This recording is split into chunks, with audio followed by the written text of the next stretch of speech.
どうも、ソンツンです。今日はですね、視聴者さん、ファミリーをこれからですね、簡単に世界遺産のエリアのところをですね、ご案内して、でお昼、ヤムチャというところまでね、ご案内するという、ことをね、今やってるんですけれども、その視聴者さんファミリーの息子さんが動画の方にね、出演してみたいということで、今ちょっと出てきてもらってます。はい、じゃあお名前を。ゆうとです。東京から来ました。はい、じゃあこれからちょっとね、今日あんまり天候がねすっきりしないんだけれどね、ソフィテルポンテ16のホテルにねお泊まりになってるということで、ここからね、もう歩いて、世界遺産のところをね歩いて、あとエッグタルトね、知ってるかな。エッグタルトっていうマカオの有名な、食べ物があるんだけれども、世界遺産のちょっとどっかでね、そこでちょっと1個食べようか。はい、そんでから観光が終わってからね、お昼はヤムチャ。とりあえず観光の方にじゃあ行きましょう。はい、じゃあこれからこのソフィテルポンテ16ホテルから、セナド広場とかね、有名な世界遺産のエリアの方へと、向かっていきます。なんだか微妙な天候なんですけれどもね、雨が降らないことを祈るばかりです。じゃあまずはもうここはね、マカオの観光定番のおなじみのエリアですけれど、世界遺産のセナド広場に来てます。うちのねチャンネルでも何度も出てきたところではありますけれども、でこれからいろんな世界遺産をね回っていくんですけれども、マカオには22カ所の建物と8カ所の広場という、合計30カ所がですね、世界遺産に選ばれてます。一つのエリアとしてまとめてね登録されておりまして、その中のどこが保存されるかということで22の建物と8カ所の広場ということになってるんですね。今日はですね時間の関係もありますので、その中の、本当に、有名なところをですね、これから回っていくんですけれども、今立っているこのセナド広場というところですが、地面見ていただきますとね、石畳ですね。これはポルトガル時代の象徴というような感じのデザインになってるんですけれども、波模様になってるんです。大航海時代、ポルトガルって昔船に乗ってアフリカやらインドやら、渡ってこのアジアの方面まで来ましたので、その時代の象徴ということでね、こういったデザインになっております。このセナド広場っていうのがガイドブックのね表紙とかにも出てくるぐらいなのでね、最も有名な世界遺産、観光地の一つのところですね。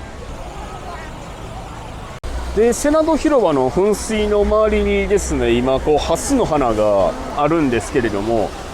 普段はハスの花はないんですけれどね、今の時期だけなんです。ハスの花っていうのが今の時期に開花しますので、そのマカオの花っていうのがハスの花なので、緑のマークが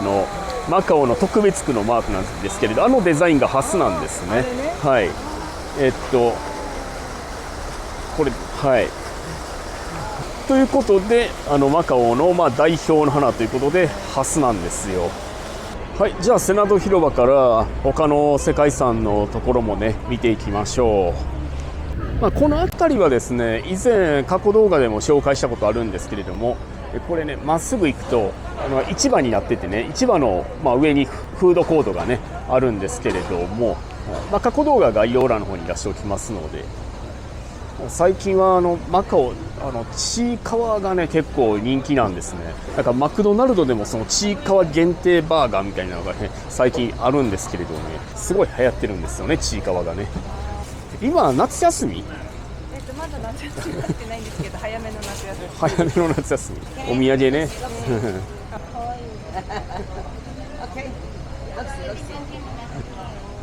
名前が聖ドミニコ教会といいまして、今はなんか石造りのようになってますけれど、ずっと昔は木造建築だった教会なんですね。ただ何度か改築がありまして、その木造だったんでなんかシロアリとかがなんか発生したりしたこともあったんで、今でも木造のところは一部は残ってるんですけれども、ほとんどが現在はこういう石造りになったという教会になります。あと教会写真撮影するときはですね、そこにヤシの木が1本生えてるんですね。このヤシの木と教会を一緒に入れて撮るとちょっと何ですか、南国チックな教会としてね、晴れてればね一番良かったんですけれどね、さらに南国っぽさがね増すんですけれどね、晴れてればね、写真撮影撮るときはヤシの木と合わせて一緒にね撮ってみてください。教会の内部入るんですけれども、いろいろと注意事項はあります。は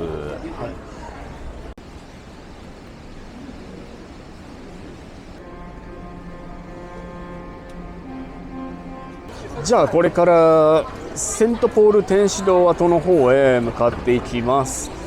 だからちょっと中途半端にね雨が降ってきたんでね、傘を差している人が増えてきましたね。ご案内しているのは7月、上旬なんですけれどね、中国がもう7月から夏休みに入ってきてるんで、中国のそのファミリー、子連れとかがね最近は多いんですよね。つまりちょっとこの時期はね普段よりも人がね多いですので、カバンとか釣りに合わないように十分注意してください。日本でも結構今はあちこちにあるのかな、トルコアイスの販売ですねはい、じゃあ一番有名なところですね、セントポール天使堂跡までやってきました。傘邪魔現在残っているのはこの前の壁のところだけになるんですね。ファサードというんですけれども、壁のそのファサードと石の階段のところ、今人がねいっぱい立ってあそこで記念撮影してますが、あの部分だけになるんですね。教会としては1583年に建てられているんですけれども、1595年と1601年に2度火事が発生したことがあって、現在残っているこのファサードっていうのは日本でいうと江戸時代初めぐらいの頃ですね、1602年に再建された時のものが残っているんです。このファサードのその後ろの方が教会の内部だったんですけれども、1835年に原因はね様々な説がありますが、3度目の火事が発生したということで、石造りのところだけが残って、後ろの内部だったところは木造だったので、そこは全部ですね火事によって燃えてしまいまして、取り壊すっていう計画もあったそうなんですね。昔このファサードをもう教会として機能できないですからね、だから取り壊すにもお金がかかるということで、そのままにしてたんですよ。そしたらだんだんと歴史的な価値が出てきて、これも世界遺産として残すべきだということで、今まではね2005年の7月15日に世界遺産、歴史エリアとしてでファサードの、正面までね今来たんですけれども、日本の歴史の教科書にも出てくる有名な人がいるんですね。この人物像が4体あるんですけれど、右から2番目の人が、まだゆうとくんは勉強しないかな、そこはフランシスコ・ザビエルっていう方が右から2番目の人なんですね。日本にも行ったことがある宣教師ですね。ちょっと向こう側を見ていただくとね、世界遺産じゃなくてカジノですねグランドリスバーが見えたりね、いろんな景色が見えるんですね。ずっと昔はですね建物とか何もなかったので、グランドリスバーのところとかも埋め立てなんですね。だからここから海が見えてたんですね。見渡せたぐらいなんですよ、ずっと昔の話ですけれどね。昨日の雨降ったから今日ちょっと気温がね少し低くなって、まだ過ごしやすいかなと思うけれど、暑い？大丈夫？日本も暑いと思うけれど、今水分補給はねこまめに、大人でも子供関係なくね、お水とか持ってるのかな、時々飲んでね、で次はこのセントポール教会跡からもうすぐ隣に2カ所の世界遺産に指定された建物があって、それを見た後に、ここのリエンガイシャンっていうレンガイストリートっていうところをね歩いて、また教会の下の方へ戻ります。教会のそのファサード、後ろっていうのはこういう風になってるんですけれども、後ろの方が昔内部だったところ、そういったところは木造になってたということなんですね。で教会のすぐ隣に中国式のお寺があるんですけれども、これは道教という宗教のナーチャ廟という名前になります。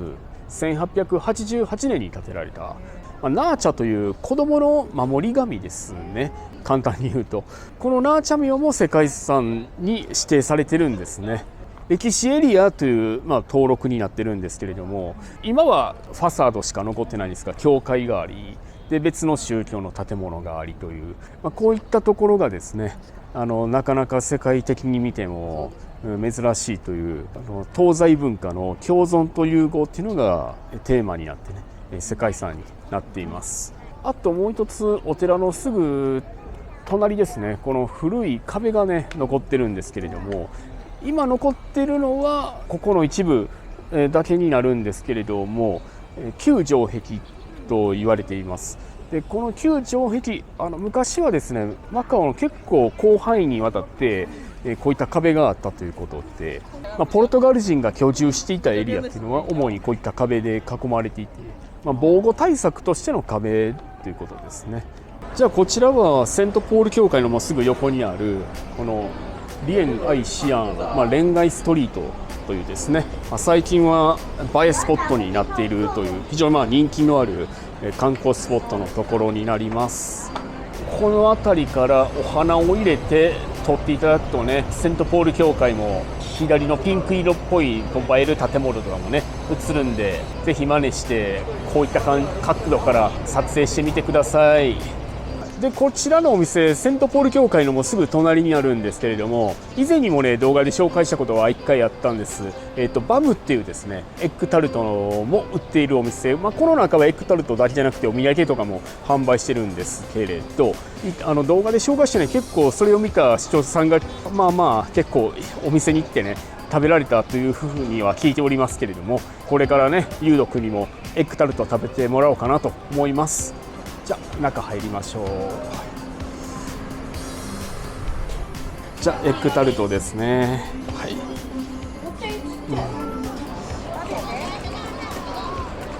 セントポール教会跡をバックにしてエッグタルト食べましょう。じゃあ食べて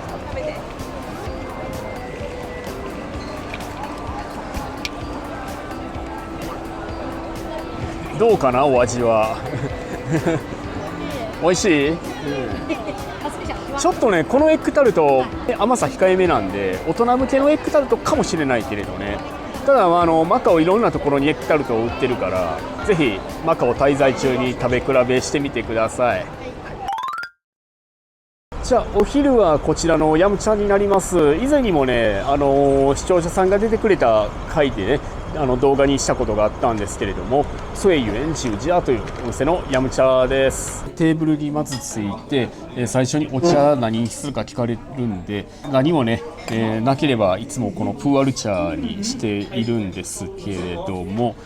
動画でねよくやってる食器洗いですね、それを視聴者さんの方も体験したいということで、お昼はヤムチャになったっていうところもあるんですけれども、まずはどのように洗うかっていうのをね僕が見本をお見せしますので、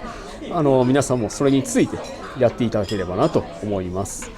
食器洗い、よっぽど今高級なお店とかではねそういうことはもう しないようになってますけれども、ちょっとローカルなヤムチャのお店だとね、自分で食器を洗うっていうのがねあるんです。でお箸がこう2つあるんですけれども、どちらかを食べる用のお箸で、どちらかを取り箸としてねお使いください。湯飲みにもすでにプーアル茶入ってますので、そのままですね洗っていただいて、先端だけで結構ですよ。食べる口に当たる部分のところまでで結構ですから、次にお椀とレンゲも洗いますので、ちょっと熱いんですけれど注意してくださいね。この湯飲みをこのお椀の中にも入れていただいて洗っていただいてですね、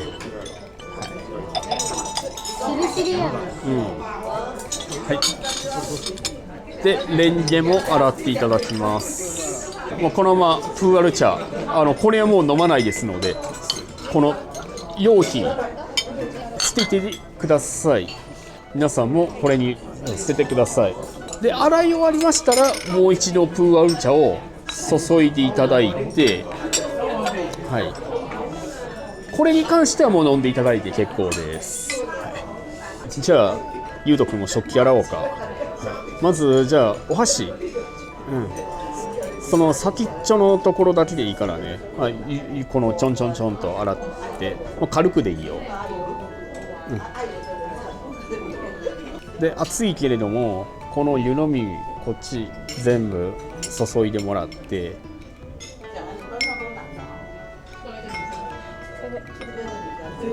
こぼれて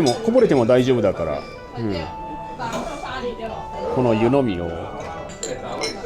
こういう風にねちょっと自分で回してみようか。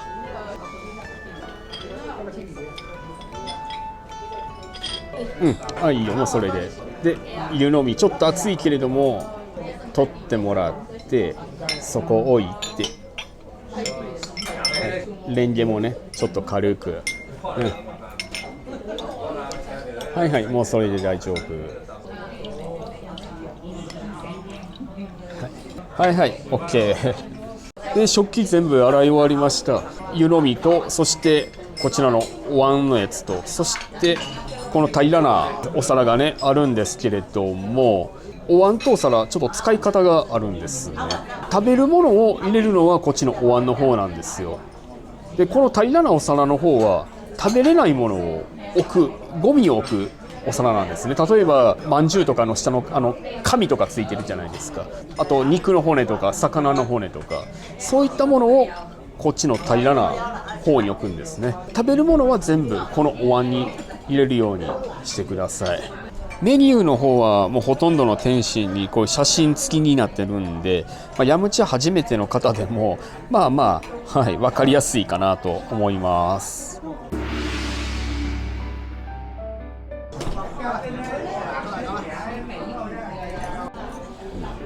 ゆっくりでいいよ。で、これで食べる。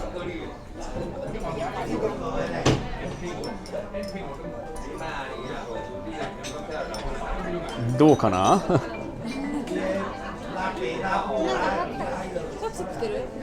エビがプルンとしてると思うし、なんかちょっとサクッとしてる食感がね結構いいと思うよね。これはね、あんまり肉汁がねこぼれちゃうといいよいいよ、もう好きなように食べて。まだ熱いかなやばい。